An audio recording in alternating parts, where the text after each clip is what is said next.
Hello and welcome to another episode of Jaxon Talks. Everybody, with me, your host, Jaxon Stone. Today is December 30th, 2021, but when you hear this, it will be probably the second week of January in 2022. So I hope your new year is starting off great. I hope you had a fun way to celebrate the beginning of the year, just like Sam and I will tonight and tomorrow, but we'll get into that, some of the history behind that. But we have one of our most popular guests returning back to the show. You've seen him on quite a few episodes, 2 by himself and a couple other with some of our other friends. But welcome back to the show, Sam Pack. It's great to be back. And I feel like every episode I'm on, you'll see Aaron go like this and me like try to get away from it. Yeah. But we're back. We're back. This is our third solo episode together. That doesn't make sense. This is our third episode together. And also, it's the third location that we're filming in. First one was in Oklahoma. Second one was in California. And now we're at Everybody's Land in Plano, Texas. So cheers. Sam, you know the question I'm going to ask you. I asked it to you twice before, just on a podcast and about a zillion times outside of the podcast. This is the second episode of the new year. So I release an episode every Tuesday, except for December. So we're back. This is the second episode of the year, episode number 78. And the question is still important. It remains the same. Very, very, very, very, very, very important question to create connection and community and love and support between one another, especially between males. You and I have a really strong bond. It's because we talk, we open up, we chat, we explore. So, Sam, how are you doing? Like, for real? Did not expect that question. Really broad. Shocker. Didn't have a 38-minute plane trip to try and think about what I was going to say here. Really? Of course I did. I knew what I was going to say. I'm doing well. I'm excited about the stuff I have going on. The last couple of months have been stressful in a good way, productive stress, and learned a lot of things, kind of finding my way in the stuff that I'm doing, and kind of getting the idea that things are going to go the direction that I've been anticipating and hoping for. So things are good. Amazing. Yeah. Amazing. And before you came to Dallas, you spent a couple days in Oklahoma City with your fam? Yep. Everyone in the fam's all right? Everybody's good. Okay. Everybody's living. Good. Is it, I think it's pretty funny that I make some notes before I talk to a guest. They're more extensive if I don't know the person that I'm interviewing very well. I'm sure. Right? But in the previous episode, the first episode of this year, episode 77, was with Weather Yuta. You know Paul? Yeah, I know Paul. Great memories with Paul. Yeah, amazing. And I just kind of wanted to go in there and just have a general chat about him. A lot of stuff in life has changed, right? He's on wrestling on TV now. Yeah. Like, he's doing amazing stuff. But I still wrote the same stuff out, same thing here, and the only thing I had was, how are you? I made sure to write it down just so I know that I will ask it, even though I know that I'm going to ask it, because that's the only thing I really think about before the episode, but it's that important that I just want to write it down. So I did the same thing with you. Yeah, I saw that. I was like, I thought that was pretty standard. Yeah, I wrote. At this point. I mean, and I wrote a few other things down that we probably won't get to, but the big one I want to get to, is Sam Pack's rules for life. But we'll get there in a second. A little backstory. So, since we both graduated college in 2014, correct, we have been doing New Year's together. Usually, Al Robbins is with us. The past few years, Cody Shero joined late to the party, but was a really amazing addition to the group. Last year, we couldn't do it, because of where the state of the world was in. This year, Al's planning for his wedding. Cody has also done some things in his relationship and has bought a house and planning some things for the future, so he wasn't able to come. But Sam Pack has made it. We're not even going to think about last year. It's just we're not even going to count it, but we're 6 years straight, 7 years straight now of the New Year's shenanigans. It's something I look forward to every year. Same. And I'm glad you're here. Me too. There for a while. New Year's was like my only respite from like life and work, so always a good time. And you finally made it to my house? Yeah, I finally get to see everybody's land. Thank you for using my branding. I might call you by the wrong name this whole podcast. Oh, sure. But I'll cave on a couple things. Well, it depends on what you consider the wrong name. I don't even know anymore. I'll call you what I call you, and that's the right name. Exactly. Everybody else could just translate it to however they... Yeah, Aaron, Jackson, it's all the same. It's all the same. Identify you. Yeah, it's whatever you recognize me as. But, okay, so let's get into this. Let's get into this meat and bones here. I'm a big fan of Dr. Jordan Peterson. I listen to his podcast. I've read his books. Just want to say that just because I'm a fan of someone, their work, a doctor, an authority, a public figure, does not mean I agree with everything that they say all of the time. It just means that I feel like he has some important and thought-provoking ideas that resonate with me, and I like to dig a bit deeper into my own knowledge of the subject he's talking about. And he always talks about being sophisticated with your language, and having well thought out opinions and motives, and adding more responsibility to your life. And that resonates with me, and I want to be sophisticated with my language when I talk about the things that mean something to me, and learn more about the things that I don't know a lot about. So he talks a lot about that on his podcast, and when he does lectures, and in his books. And he wrote 2 books. Both are 12 rules. One's the first 12 rules about chaos. The second one is Beyond Order. 12 more rules about order. And it's all about how you should live your life, what you should aim at, adding more responsibility and meaning to your life. And Sam, on that note, has jotted down some of his important rules. I don't want to call them rules, but things that he wants to live by, maybe, or things that mean something to him that he jotted down. He has 18 of them. So Sam, where did this come from? How did you come up with these? What's the deal here? To be honest, initially it just became something. It started out as something that's just like a mental checklist of things that I wanted to kind of write down to reference every now and again, depending on the situation, and that are either things that I internalized and learned, or things that I knew if I checked in with it every now and again would keep me at least level-headed and not going down too big of a rabbit hole trying to find answers, or like losing myself in some sort of pattern that would be ending in a negative manner.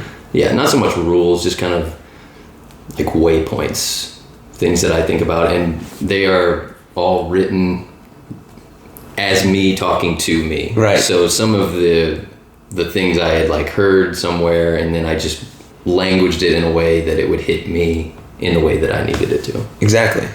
So they're a lot based on like specific experiences, or...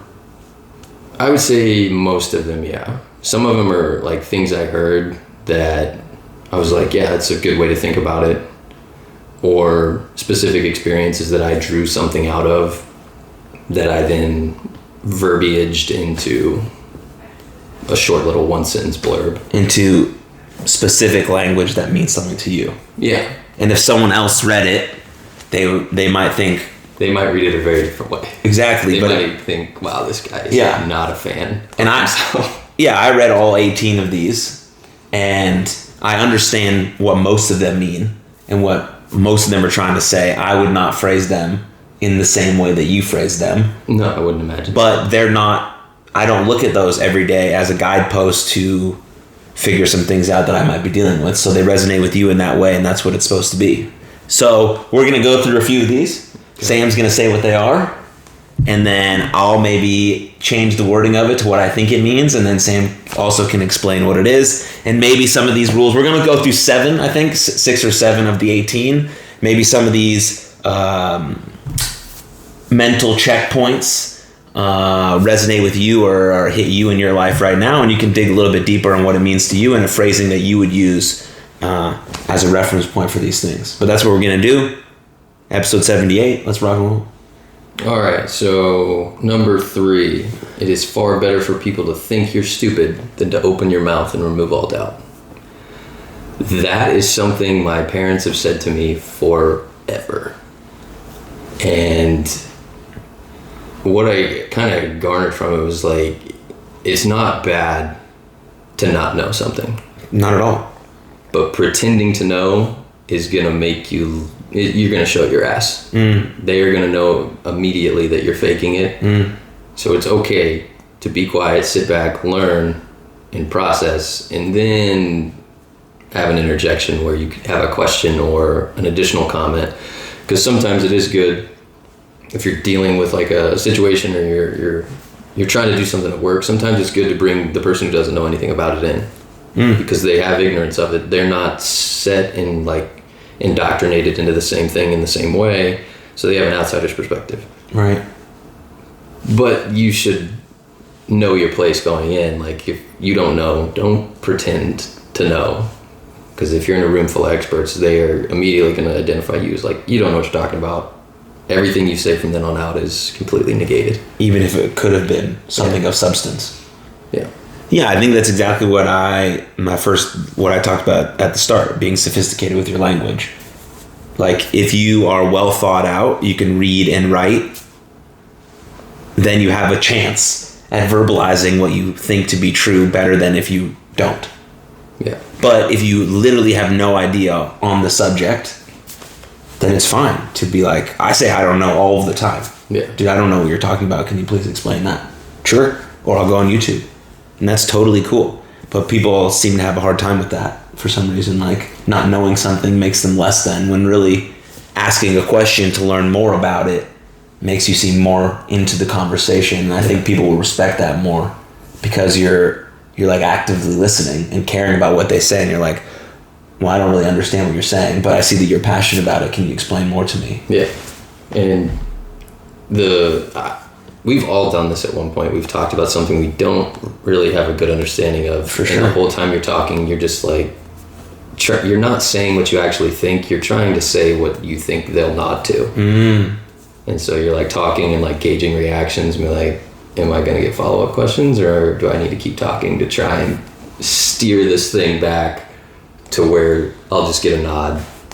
And you're in dangerous territory, because if they don't ask any questions, you're like, okay, I got it. But in their head, they might be like, this guy doesn't know what the hell he's saying. I like it. Yeah. That's rule 3. That's rule 3. Rule 3. It's pretty good. All right, this one I'm going to say, and then you articulate what you think. This one's pretty easy. Okay. Number 5, everyone you meet is making this shit up as they go. Oh my God, I say this all the time, dude. Like, literally every single person is just trying to figure it out. It's just trying to figure it out.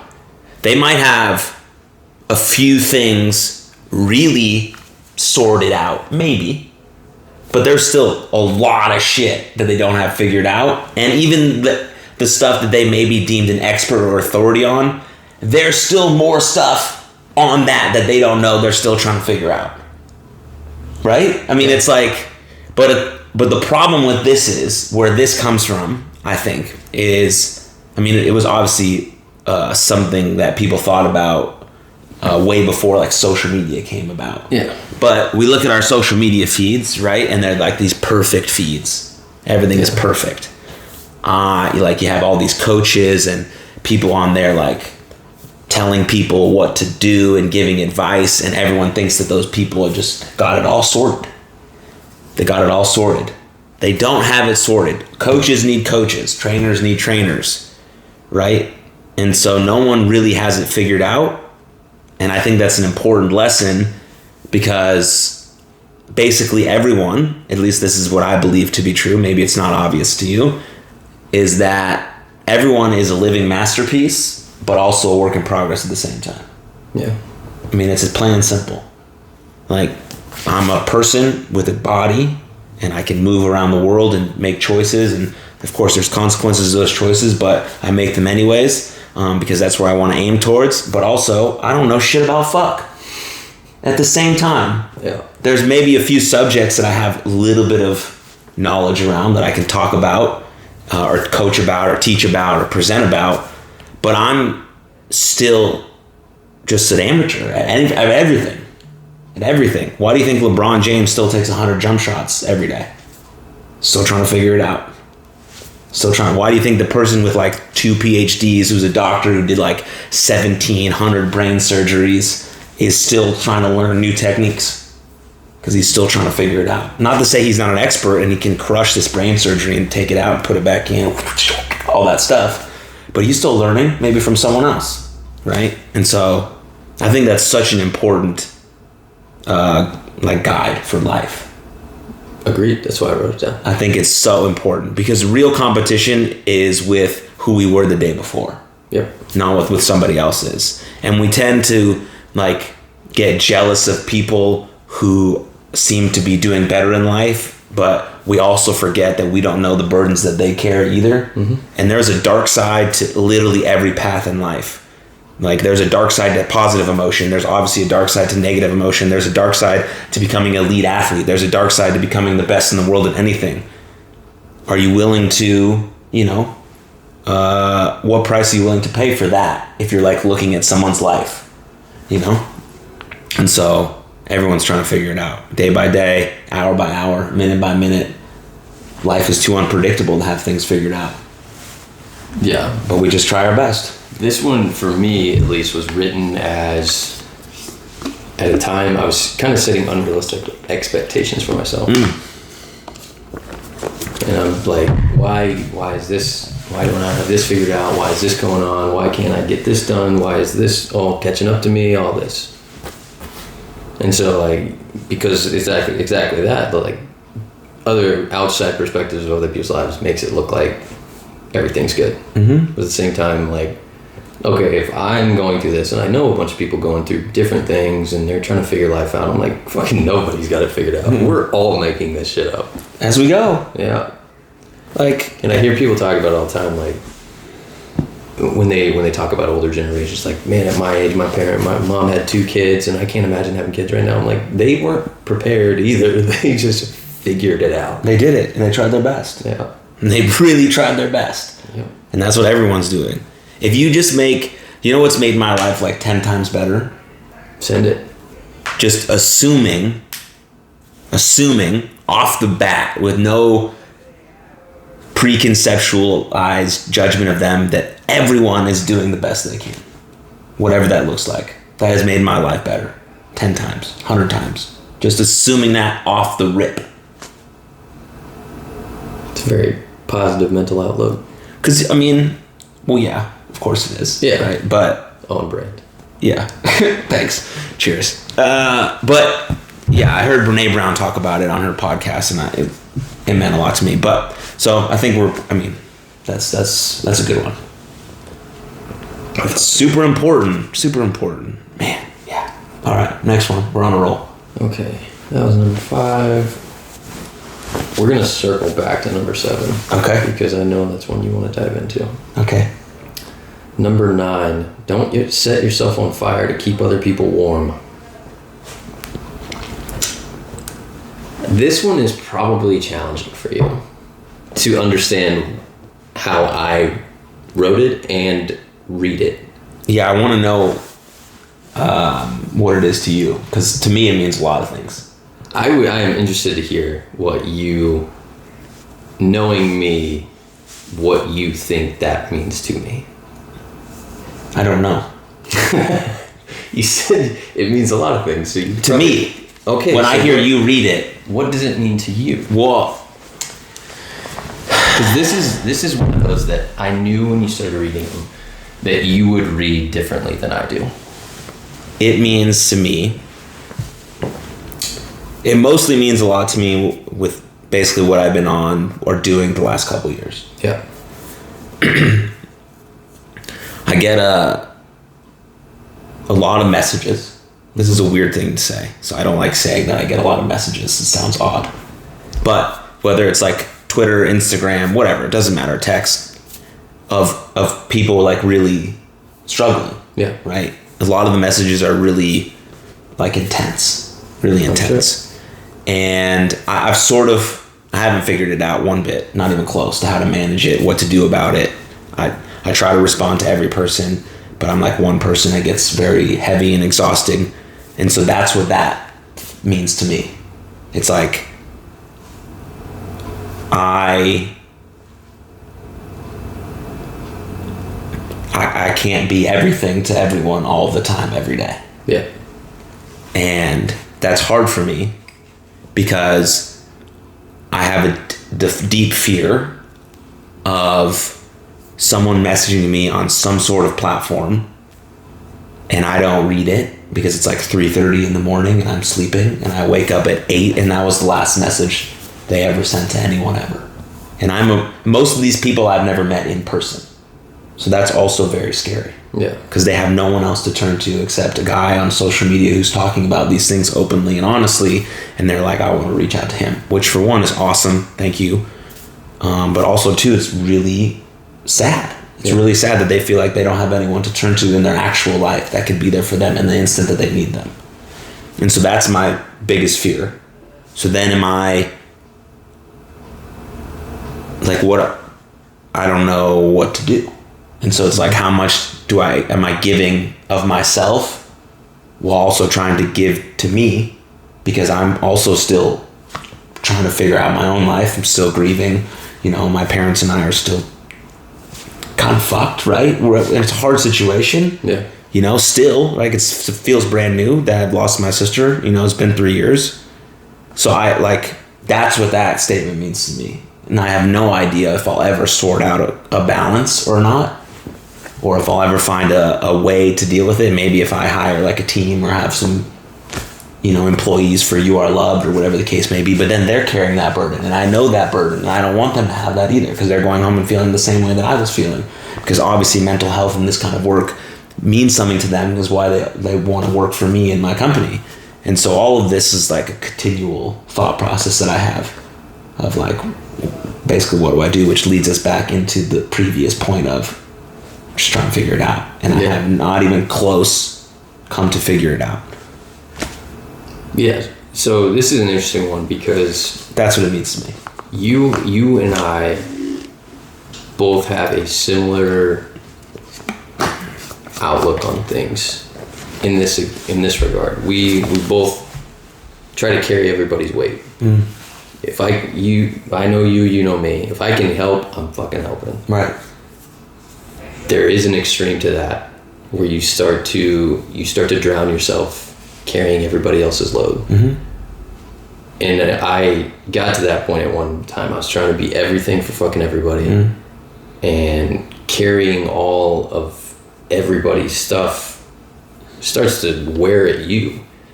And if I'm not me, then I can't help anybody else. Right.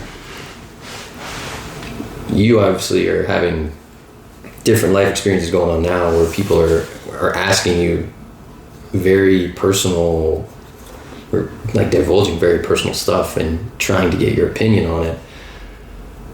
I am not in that situation as much, but as a person who has been like responsible to lead people in the past and currently, I will take up whatever weight I can off of you. Mm-hmm.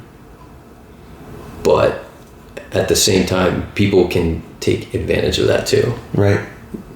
You're in a situation where the risk of not ignoring, but playing down what somebody is asking of you is very high. Mm-hmm.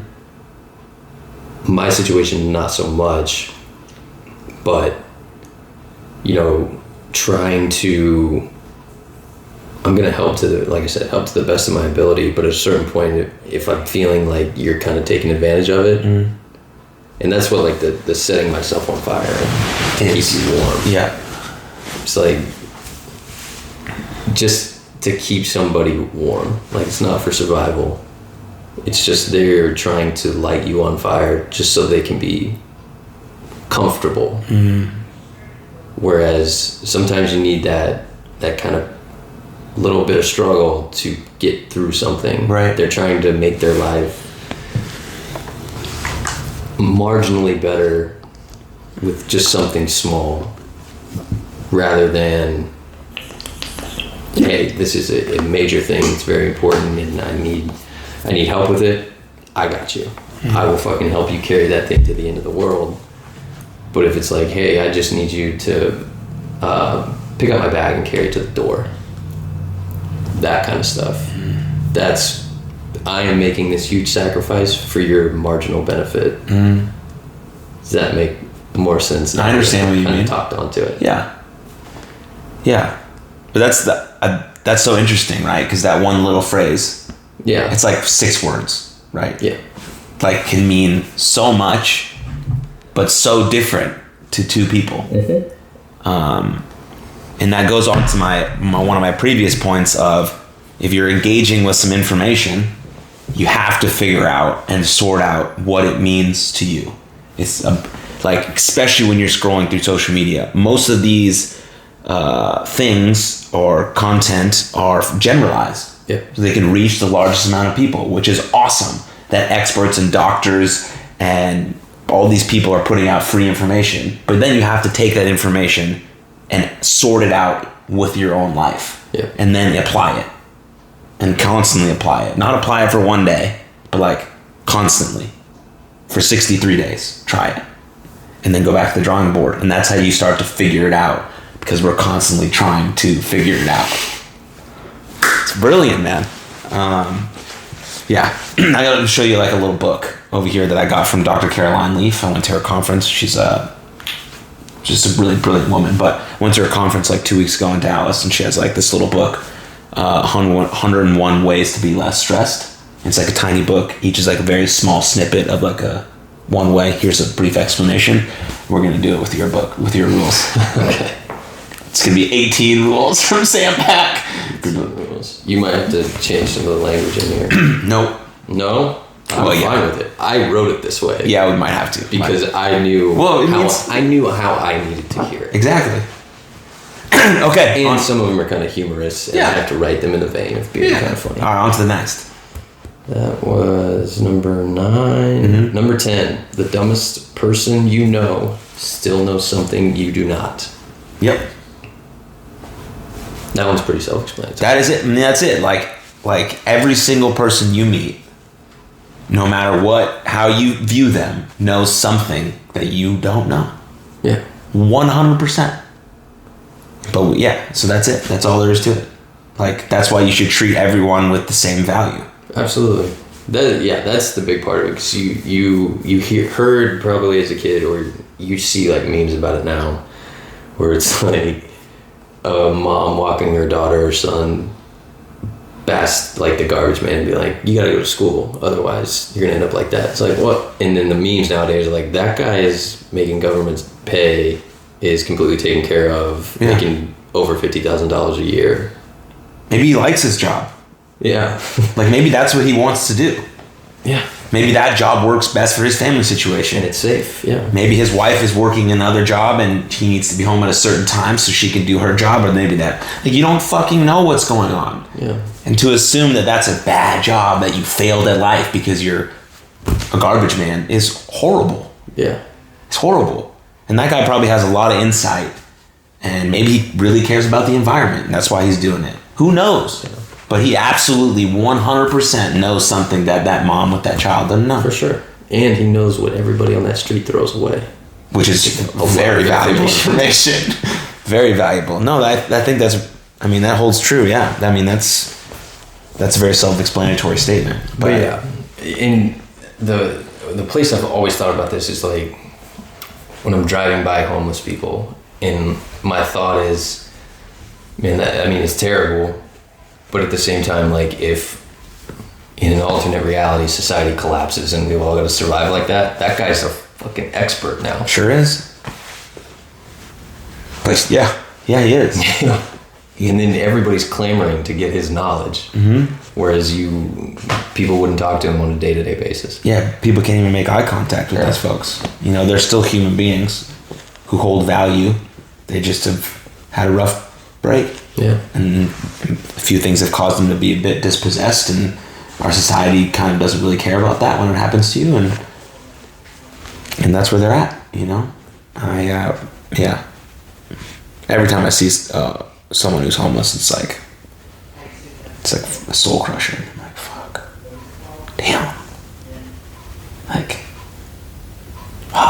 It's like, but that's why, right? It's just you try your best to treat everyone with respect and dignity and in high esteem, and have unconditional positive regard for the person next to you.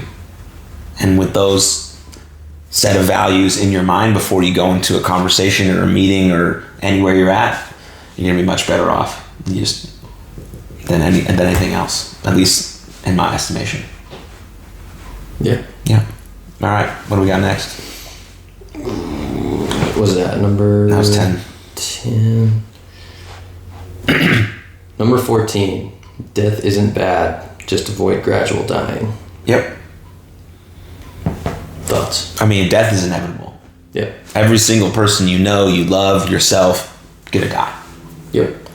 And that at some point is very hard to realize, right? Usually it takes some sort of event or death in your family for you to come to that realization that life is truly short and that everyone you love will die and you will die as well. Mm-hmm. Same thing that happened to me, but now I know. And it doesn't make death like less scary. No. But it does make it that so that I want to live my life so that when I do open my eyes for the last time, I'm like, okay, that was a fucking good life. Good ride. That was awesome. Like, I'm good with that. Whoever takes my soul next is going to start off on a great foot. Loads of knowledge and information and good times. But that's it. That's it. And then you don't, like your phrase says, you want to avoid gradual dying. Like resentment and being bitter and angry all the time. Hating your job. Hating your intimate relationship. Hating your friends. Not doing anything that you enjoy. These are all choices. Very, very challenging choices. And if one of those things resonate with you, you have to tackle that one issue at a time by itself, follow through on it, and then attack the next issue in your life. But, I mean, yeah. What do you got? I mean, you kind of hit most of it. It's just finding something you enjoy doing, something that's challenging, and committing to it. Don't let, like you said, I don't like my job, so you just kind of linger around, but I need it. And then you just kind of hang on long enough, and then you're just bitter about the whole thing. If that's not it, find a side hustle that you can commit to. Mm-hmm. You can still work that job because you need the money. Commit to the side hustle, like this is where I'm going in the future, and then just commit. But if you just linger around and you're not doing anything you're happy with, and you're not happy with any of your relationships, then you're just gradually dying. And that's worse than just being dead. Right. Because then you push everybody and everything kind of to arm's length, and then you just kind of get ate up with your own malice and all the bad negative emotions that you're dealing with. Yeah. And they got to go somewhere at some point. Yeah. And that can be very scary. Where are they going? Yeah.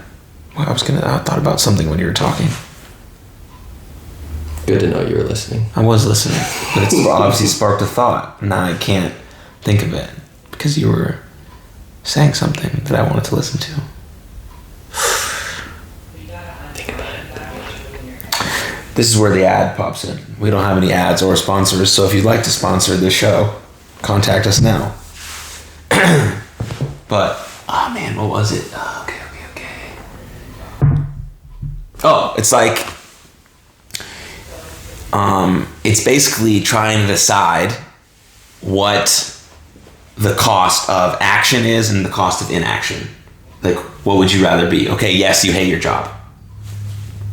Okay, I understand that it's very scary and frightening to then go look for a new job. It's very frightening because you're going to get rejected 499 times before someone says yes. So that's scary. You're going to have to go through an interview process. You have to update your resume. You have to put yourself out there. You have to do it constantly while also working your other job and taking care of your other responsibilities. So that's the cost of action. What's the cost of inaction? What if you're at the same job that you hate, that you already hate now in 10 years? Where's your level of resentment, your level of bitterness? How are you as a partner? Because you're coming home angry all the time. Anger is not a bad emotion, but it's other emotions that have built up into anger, sadness, all of these things. And now you're resentful to your partner because you think that she held you back from going after your job 10 years ago when you decided that inaction was better than the consequences of inaction were better than the consequence of action. And that's where it all boils down to. So you have to think about that, because we tend to overestimate what we can do in 1 year and underestimate what we can do in 3 to 5 years. So if you are looking for a new job, that's not okay, I'm looking for a new job now, I'll have it by next week, everything will be better. No, that's like a 2 to 3 year process of saying, I'm committing to doing this while working my current job so I can still feed myself and all these things. But in 2 to 3 years, my plan is to have this new job that's better for me. So then I'm going to have to take some courses and some classes to fill some inadequacies on my resume. I'm going to have to improve my interview skills and be able to talk about my strengths and weaknesses. So I have to work on that. And I have to do 3 to 4 resumes every day for 6 months and then get declined 512 times. And then, okay, there's the one. And then boom. That's a 2 to 3 year process. But you're deciding that action has better consequences than inaction. Nice. So that was pretty good, right? Yeah. Once you found it, you just went on off fucking roll. Let's go, baby! Hell yeah. Yeah, I like it. And everybody, it doesn't matter what they say, like, they know what they want to do. If they think about it, internalize some things, they have an idea what they want to do. And it's just whether you're willing to, like you said earlier, I like the word attack. Fucking attack it. You'll figure it out along the way. Exactly. We just keep hitting it. Every time we have like a theme that we just circle back to. Yeah, love it. Trust but verify. Trust but verify. Yeah, it's basically as simple as this. It's like, what you are afraid of is very fucking frightening. Yeah. But you are tougher than you think. Yeah. That's it. So it's not downplaying how scary all these things are. And the example that I use for getting a new job can be used in any area of your life. Right? I'm not downplaying how scary that is.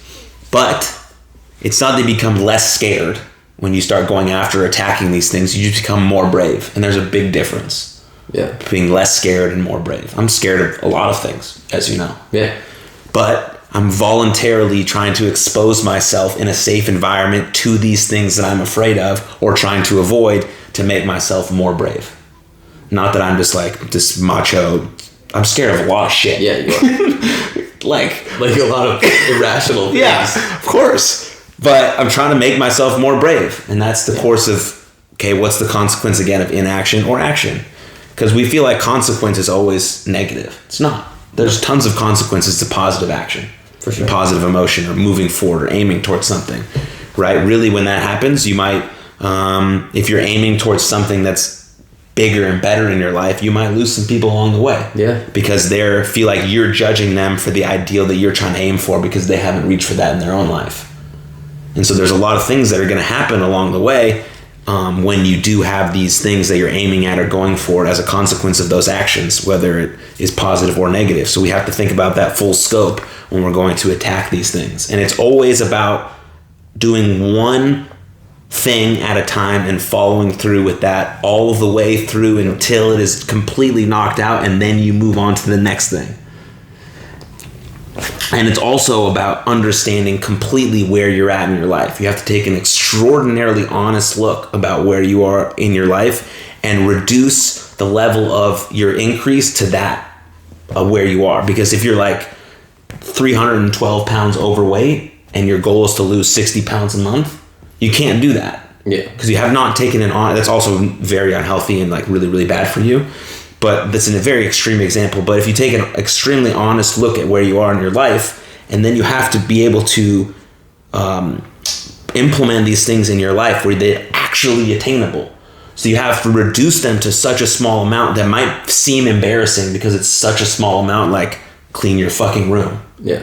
Open up one drawer today and look inside and clean that one drawer. It might seem embarrassing, but it's really not, because you're actually moving towards your goal and you're actually doing something that's going to put you in a place with more responsibility and ownership over your life. So that is my tangent. I loved everything about that. You hit a couple things that I was thinking during it, and like in my job, I deal with like extended time frames where there's a bunch of things that have to get done in this window. And if you look at it all, it is overwhelming. But what I can do today will march me towards this stuff that's coming down the line. Mm-hmm. So it's, you need to appreciate the full scope of it. And then you need to neck down, what can I do right now? What can I do tomorrow? And then start just knocking things off of that list. And eventually, that time's coming whether you like it or not. Mm-hmm. So if you just keep knocking things out along the way, you're going to be there. Absolutely. Same way you devour a whale, one bite at a time. I'm just here to drop. Good call. Here to just drop just nuggets of wisdom. But also back to that, what you said about people kind of have an idea of what they think they might like to do. Mm-hmm. Like, that's 100% right, because I think everyone knows at the very least what they're curious about. Yeah. And it's also really valuable to knock things off your list that you don't like, because then your choices get smaller of what you do like and what you want to aim at.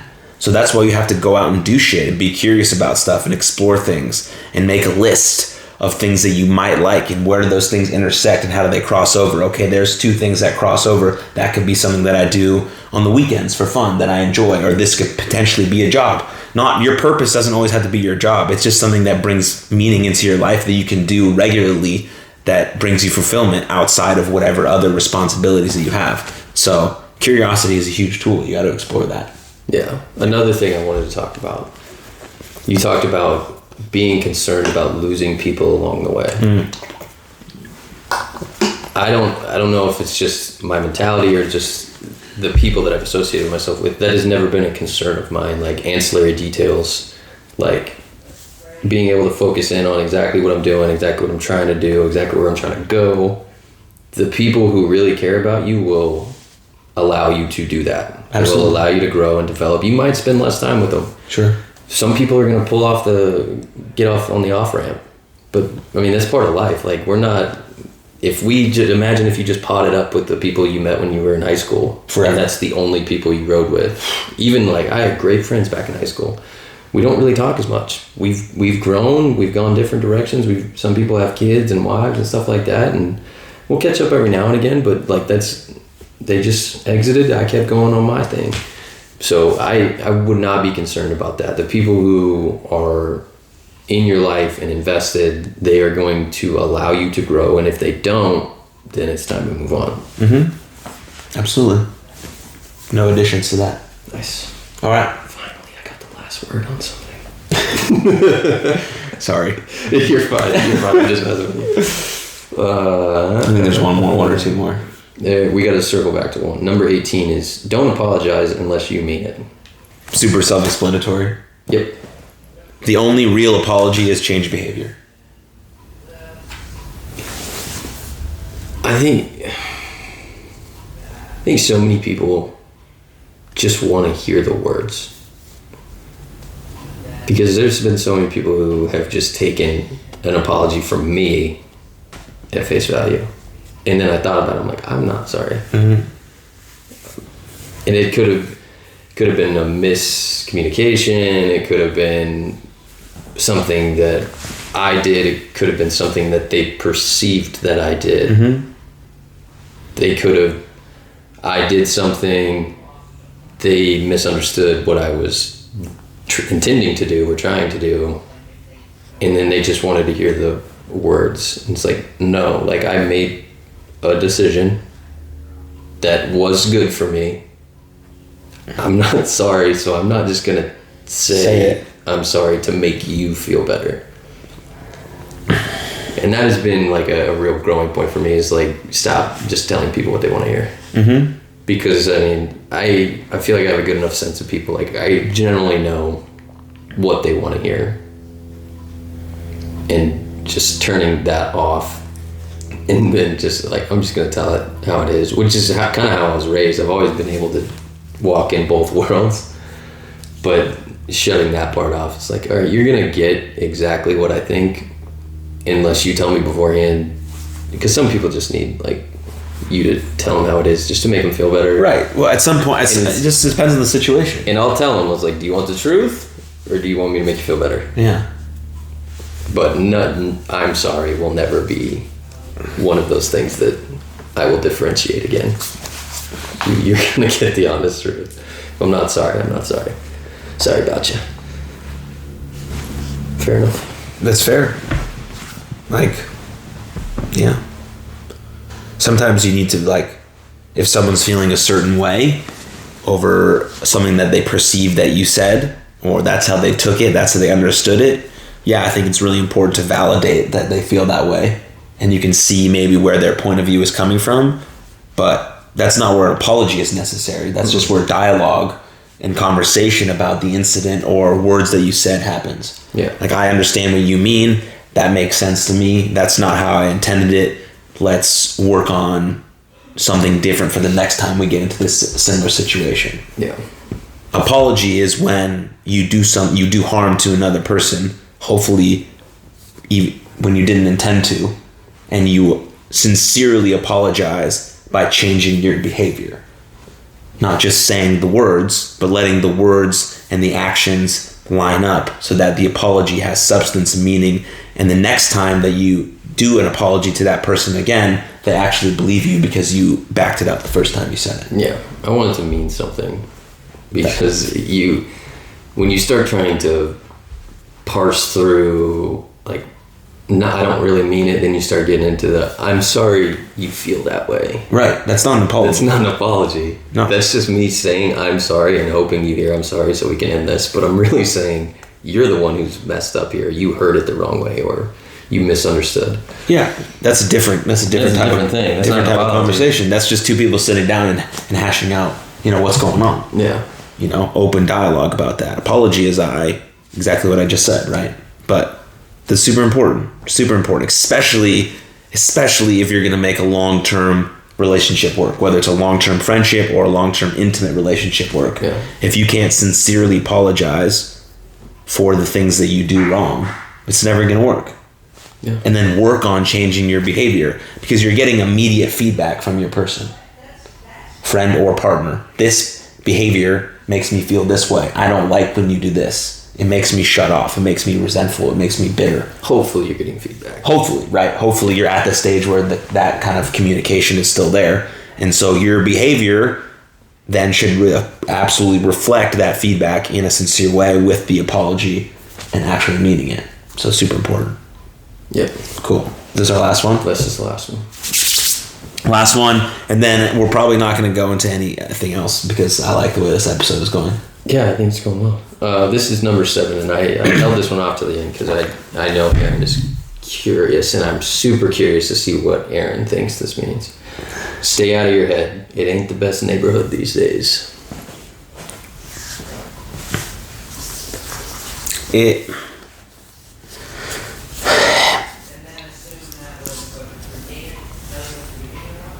Like our minds can be a very dark place. Mm-hmm.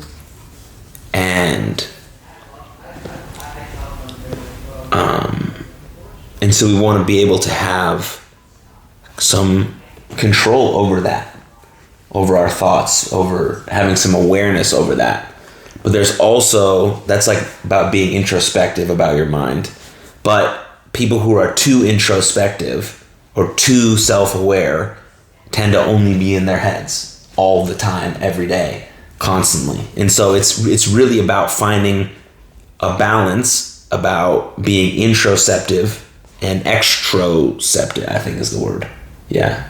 Andrew Huberman used it like a few weeks ago. Sure. But I think that's the right word. Like in your inside and then whatever's external. You drew attention to it, you probably could have just... No, nobody would have known. That's okay. I want it to be right. But that's what kind of it means, right? We want to be aware, right, of our thoughts, okay? Because then if we're having a negative thought pattern, we want to be able to stop that negative thought pattern from secreting and spiraling out into a bunch of negative thoughts where we're just in a hole, right? So we want to be aware and in our brain and introspective enough that if we're like calling ourselves a piece of shit, for 5 minutes, hopefully it's like less than that, but it might take that long, whatever the case may be, is that we're able to be aware enough, mindful enough to stop that phrase, and then ask ourselves, this is how you get out of a negative thought pattern. You ask yourself, is it true? Am I a piece of shit? No, I may have done like something wrong, I may have done this. I'm okay. You know, I'm not the worst, right? We don't have to. It doesn't have the phrase we exchange it with doesn't have to be this outrageous. Like I'm the greatest human being in the world. No. Our mind and our brain and our body have to believe it. So the statement has to be credible, especially if maybe you've done something wrong or you've hurt someone, and now we're in our head about being a piece of shit and fucking things up or whatever. The statement that you can replace it with to get in a positive thought pattern so you can think more clearly about the situation and how you want to go about it. Ask yourself, is this true? But then the statement has to be credible and believable and backed by previous successes or any of these things that, you know, that have made us this person and think this way, experiences, whatever. And so that's what I think. Like, so you want to be able to do that and be introspective enough where you can be mindful and aware of your thoughts and how you're thinking and being able to build confidence. But also you want to be able to be present in the moment with people when they're talking to you. So if I'm having a conversation with you and all I'm thinking about in my head is, you know, I'm not paying attention. I'm thinking about what you might be thinking about, what I'm thinking about, what you're thinking about, what she's thinking about, what he might over there thinking about, how I'm looking at you. And that's very, very, very, very challenging to be present or engaged with a conversation when all that is happening in your mind. And some people deal with that. It's a psychological condition, obviously. So we want to try our best to be present in our brain and self-aware and mindful when we need to be, but also very aware at times what our external environment is happening, how we engage with the person that we're with, how we are in real life, like in the world with our feet on the ground, presently. That's what comes to my mind. Yeah, it's pretty accurate. I am definitely an over analytical person. Yeah. I think about things until I've exhausted every possible direction that this situation could take. And so sometimes when it does turn like down a more negative road, or I'm just wasting time, you know, I know if I'm going to my notes section to look for some nuggets, and I read that, I'm like, okay, let's just back away from this for a minute, and look at it later. Like, we'll take 15, 20 minutes to think about something else, listen to something else, do something else, and then if it's a must-solve problem, which most of them are not. Right. Most of the time, clearing my head for that short little break will allow me to look past the problem and be like, okay, in 5 years, that thing's not going to make a difference one way or the other, so what am I wasting my time on? And, yeah. Yeah. And, okay, here's what I was going with it. To turn kind of a sports baseball metaphor. Okay. Being in, all of us, if you played for any amount of time at all, you went through a skid where you could not find first base with a map and a compass. Shoots, dude. And like, oh my gosh. The first couple times, and it's usually like right after you're going good for a while. So like, you'll piece one up, line out, hit it hard, keep going. And then it turns into swinging bunts that you're just praying you leg out so you can break this over 3 days streak. And the longer it goes, or like the more you let it get to you, the tighter you start gripping the bat, the slower that bat starts moving through the zone, the more you're hitting stuff off your knuckles, and pitches that you would normally be hammering are now blowing your doors off. Or you make weak contact, which is worse. And so re-evaluating it and going back to, okay, we're gonna relax. Yeah, I got out, but I hit the ball hard. That's progress. Right. One of these little duck farts is gonna fall in one of these days, and it's gonna feel great, or I'm gonna get hit by a pitch and just, I touched first base. Yes. Yeah, and I'm gonna try to steal second immediately just so I can feel productive on offense. Right. But yeah, just sometimes changing the way you think about it and reevaluating what the goal is. Is the goal to just get a hit, or the goal should always be to hit the ball hard? If I hit the ball hard and I get out, things happen. Quality at bats. Yeah. And there's going to be times when you piece one up and somebody's on the end of it, and there's going to be times when you do hit that jam shot and the pitcher's left-handed and he takes a while to get to the third baseline and you're safe. It usually evens out. If you play the game the right way, specifically baseball, if you play the game the right way day in and day out, it all evens itself out. Yeah. And yeah. But yeah, as long as you have the right mental approach toward it, those cycles of slumps tend to not last as long. Yeah. You're going to go through a skid. But if you're trying so hard and squeezing the bat tighter just to dig your way out of it, not going to work. It's going to keep on dragging out. And I loved catching when guys were in slumps. I could do anything. I started my career, my Division I baseball career at South Dakota State, 0 for 16. Nice. And my head coach at the time came up to me during this 0 for 16 skid, and he goes, "Aaron, I'm not really sure why we recruited you. We recruited you to hit. You can't field. We recruited you to hit. I'm not sure what you're doing here." I was like, damn. But so I mean, I don't know if what his game plan was. There, he was trying to make me laugh, or he's probably testing you. But eventually, I got out of it. Obviously, yeah. Yeah, got my first hit. It was a double. Nice. At University of Northern Colorado, and I was just jazzed up, dude, fired up. And my roommate, who was also a freshman at the time, he was our pitcher, so he didn't get a lot of ABs, but he wanted to hit. He comes up, he hasn't gotten a lot of at bats. I'm at second base, just cheesing. I'm pumped. Dude, I just got my first college hit. I'm ready to go. And then I got picked off at second. Immediately picked off at second. Wham! And I think maybe the game was over, or we were either winning or losing like 13-0, so there wasn't much ball game left. And I walked in the dugout, and Cole was like, that was my roommate, Cole Emery. He was like, "Thanks, dude." I was like, "Dude, my bad, bro. I just got my first college hit. Like, you've been pitching like every weekend." Yeah, so that's a funny story for everyone. That's hilarious. Yeah. He just took the bat right out of his hands. I felt bad. But just gotta trust the process, man. Figured it out that I was a good hitter. It would have been nice to know all the stuff I know about mindset and mental performance now that I know now then. Mm-hmm. Maybe my career would have turned out differently, but my life ended up exactly where it needed to end up. And so that's cool. That's really cool.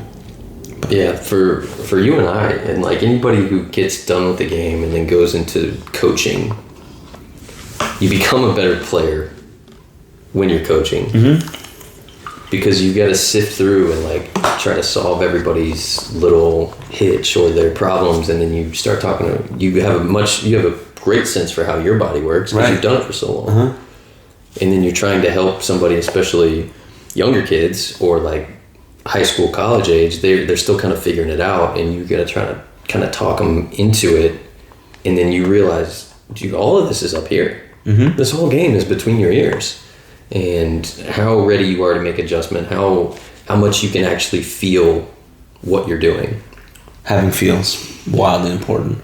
Yeah, there was always like the having feel that we talked about, but there was also like the big thing that I told. Wait, before you keep going, I followed a therapist online, and she was talking about like some of the stuff we just talked about from the last rule about awareness and stuff, and she used. You have to have some feel. And then you just... As a licensed therapist with like a PhD. I love it. And I was like, you're a baseball fan. I know you are. Because we're the only sport that says that. Well, the only one that I've ever heard. And we're around a lot of athletes, especially when we were in school. Like, we were with all the athletes, and no one would ever say that. And we would like talk to each other when they would like leave and be like, that guy doesn't have any feel. He has no feel. He has no feel. And then I saw that, like, it had to be like 2 days ago. It wasn't that long ago. And I was like... I've heard all my worlds coming together. This is a magical experience. Yeah, I felt like we spread it through the campus a little bit. Well, it started catching on.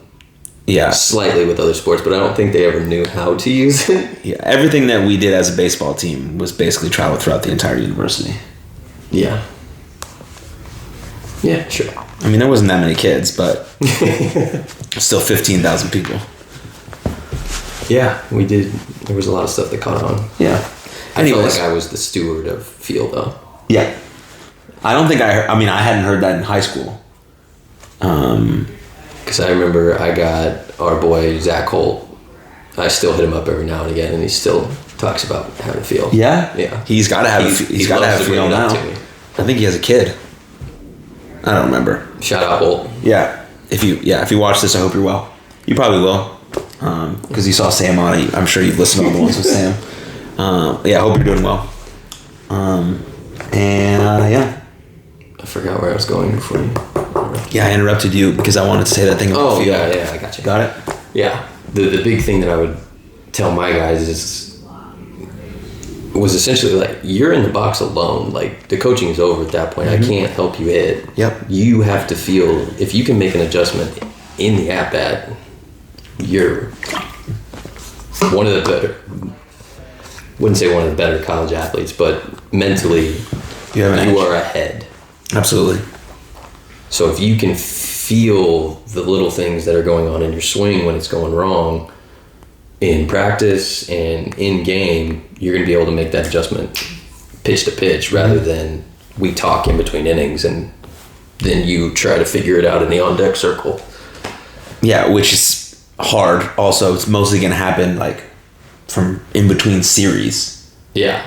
Which is challenging because series are going to be 3 or 4 games, right? Or a weekend of 4 or 5 games for a tournament, and that's a long span to like not be kind of aware of what you're feeling and what your body's doing and where your swing is at, and then it turns into a slump, and that's really, really hard for especially young kids to kind of figure out because they base their value as a human being on their performance in the field, and then what are my parents telling them on their way home, so it's a very, very, very, very challenging dynamic.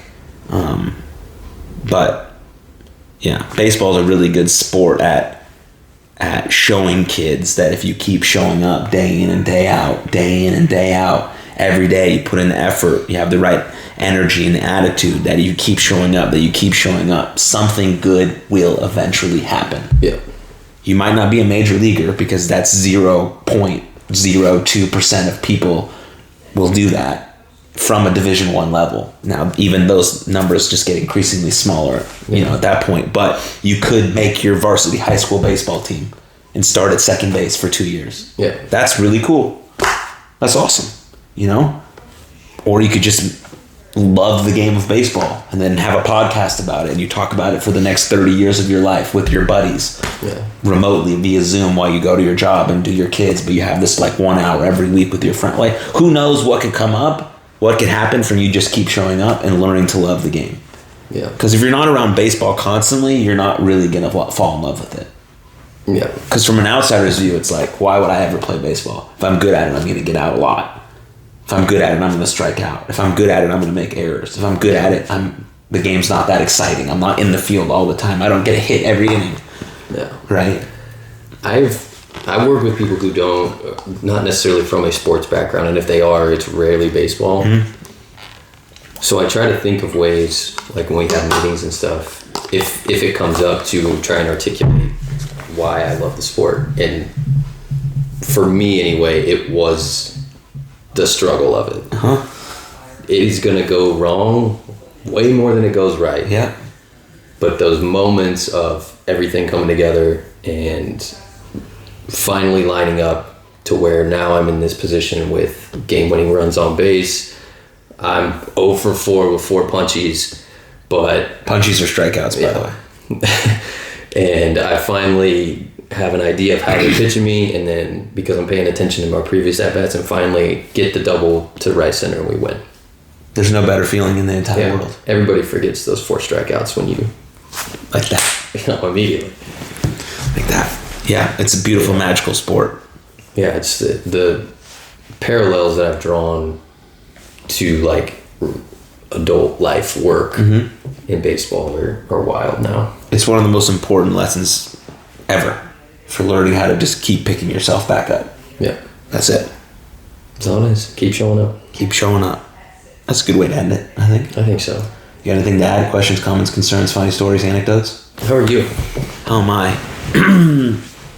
Really good right now. Really good. I went on a nice little trip with my girlfriend. That's the first time I've said that I had a girlfriend on a podcast, so it's good. Big step. Yeah, right. But yeah, I'll start off 2020. Well, yeah, we did it for Christmas. We went to Birmingham. We went to Pensacola. visited some of her friends, met her dad, which was really cool. So that was really nice, very relaxing. Yeah, and then you're here, which is awesome. I love seeing you, and I love you. Still have a general sense of overwhelm, but that's not, I don't think that's going to go away. Like you said, when I asked you this question, you said that productive stress. Yeah. So I definitely feel that, because stress is good sometimes, right? It can be good, just like anxiety has positives to it as well, but you want to manage them, keep it at a manageable level. So yeah, productive stress. Really setting things in motion for my first fundraiser, which happens in March, which I'm kind of nervous about, but I think everything's in the right. Tickets go on sale soon. They'll be on sale by the time this episode comes out, so if you haven't bought those, you should.